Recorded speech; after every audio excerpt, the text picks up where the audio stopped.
kwa heshima na unyenyekevu ni kuhakikishie kwamba ofisi ya makamu wa rais tumepokea maelekezo yote ulioyatoa ya kuhakikisha tunaboresha mazingira ili wananchi wa Kilosa, wananchi wa Tindiga waondokane na kero na athari za mafuriko ya mara kwa mara. Mheshimiwa Waziri Mkuu, tayari serikali ngazi ya taifa, mkoa na wilaya tumeshaendelea utekelezaji wa mpango wa utunzaji wa mazingira kwa kupanda miti, na katika mwaka uliopita Mheshimiwa Waziri Mkuu 2024 mkoa huu wa Morogoro ulipanda jumla ya miti milioni 12,846,795. Hongereni kwa hatua hiyo. Lakini Mheshimiwa Waziri Mkuu, kweli ni kwamba bado kasi ya kupanda miti inahitajika.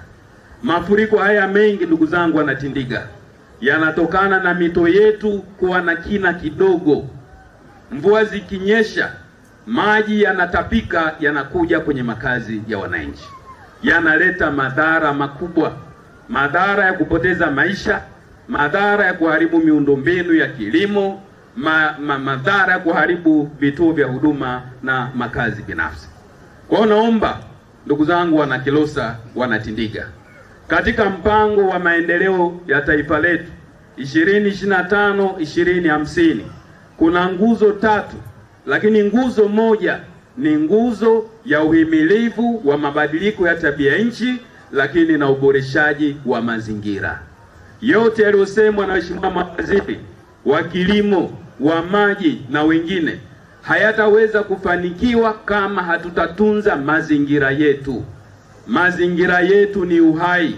Tuweke utaratibu wa kila mwananchi angalau kila mwaka panda miti yako 5, itunze. Tutapunguza athari ya mafuriko, tutaboresha afya zetu, na mnaona tumekaa hapa, kuna kivuli kizuri, hali ya hewa nzuri, na hata ukija upepo hautaathiri shule yetu. Kilosa oye! Mheshimiwa Waziri Mkuu, niwahakikishie wananchi kwamba tumejipanga na halmashauri zetu kuhakikisha tunaboresha mazingira, na tukuhakikishie Mheshimiwa Waziri Mkuu, tutalifanya jambo hilo kwa uthabiti wa hali ya juu.